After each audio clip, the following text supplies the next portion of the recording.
Taxes, inflation, and debt. These three words shape every aspect of our modern lives, yet their true impact often goes unnoticed. Who decides where your tax dollars go? Why do prices keep rising while your paycheck doesn't?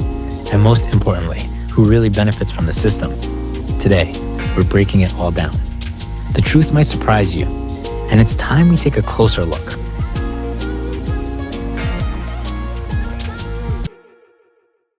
Let's start with the national debt. In the United States, debt has skyrocketed to over $33 trillion, a number so vast it's nearly incomprehensible. To put it into perspective, that's more than $100,000 per U.S. citizen. In 2022, the U.S. government spent over $475 billion just on interest payments for this debt. That's not paying down the debt itself. That's just the cost of maintaining it. And it's not unique to the United States. In the United Kingdom, national debt now exceeds 100% of GDP, and Canada faces similar challenges. When a country's debt to GDP ratio exceeds 100%, it means the government owes more than the economy produces in a single year. This indicates the country may struggle to service its debt without cutting spending, raising taxes, or risking economic instability. Meanwhile, nations like China are investing heavily in infrastructure, creating high-speed rail systems and modern cities, while Western nations seem stuck in a cycle of debt and decaying public services. So, where's your money going? The top 1% controls 40% of global wealth, and during crises, the gap grows wider. While millions lost jobs during the pandemic, billionaires got richer. Coincidence, or a system built for the few?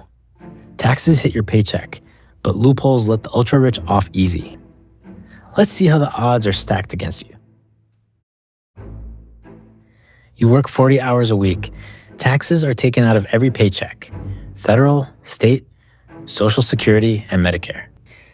But some of the largest corporations in the world, making billions of dollars in profit, pay next to nothing in taxes. How? Because the system allows it. Take Amazon, for example. In 2018, Amazon reported $11.2 billion in profits, yet paid $0 in federal taxes. That's right, zero. In fact, they received a refund of $129 million, meaning they made money off the tax system. How is this possible? Many corporations use tax credits, research and development deductions, and accounting maneuvers to offset its tax liability.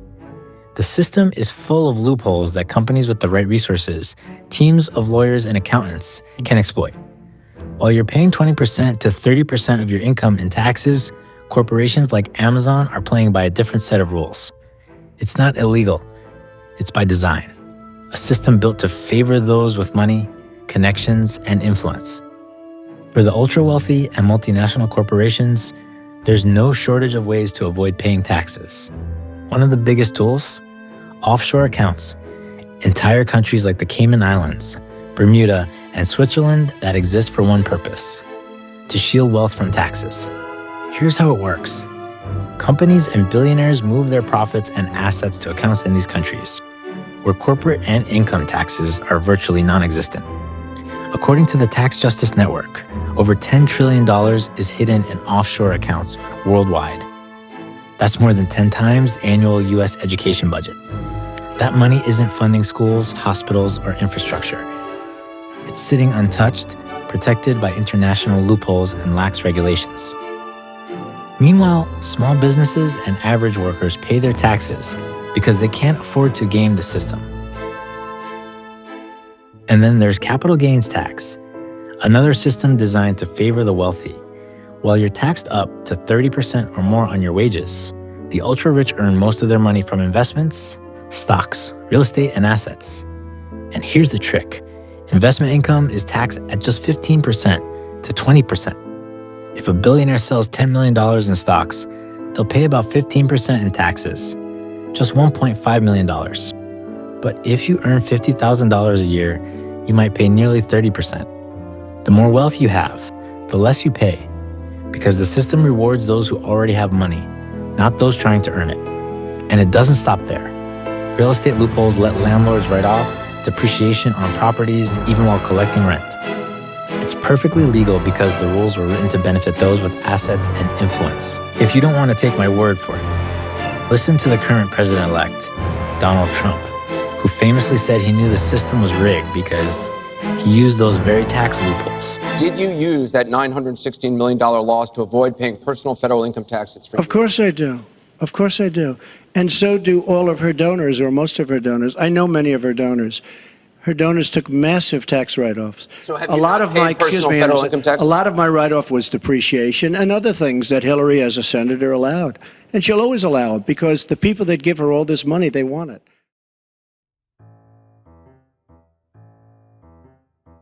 Inflation, the silent tax that affects everyone.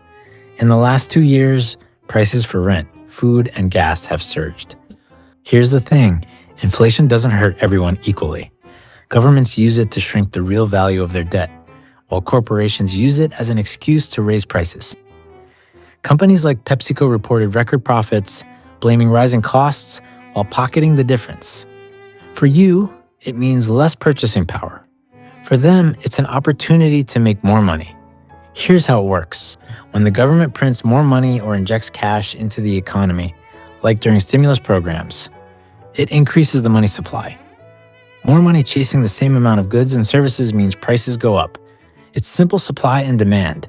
As money becomes more abundant, its value drops. For example, if you could buy a loaf of bread for $1.50 a year ago, but today it costs $3. That's inflation at work. Your money didn't change, but it buys half as much as it did before. This is why savings lose value during inflation. You need more dollars to buy the same things. It would cost you $87 to fill it all the way up. I don't want to hear any more of these lies about reckless spending. We're changing people's lives. We did it. We did it, Joe. Instability doesn't just happen. It's often leveraged. And one of the biggest tools of leverage is debt. But here's a question you might not have asked. Who does the United States actually owe all this money to? About a third of the US national debt is held by foreign entities, with China and Japan leading the list. China alone holds over $850 billion in US Treasury securities. While that's a fraction of the total debt, it's enough to give them significant influence over American economic policy. Japan, another major holder, owns over $1 trillion, making these nations key players in the US financial system. But the majority of US debt, nearly 70%, is held domestically.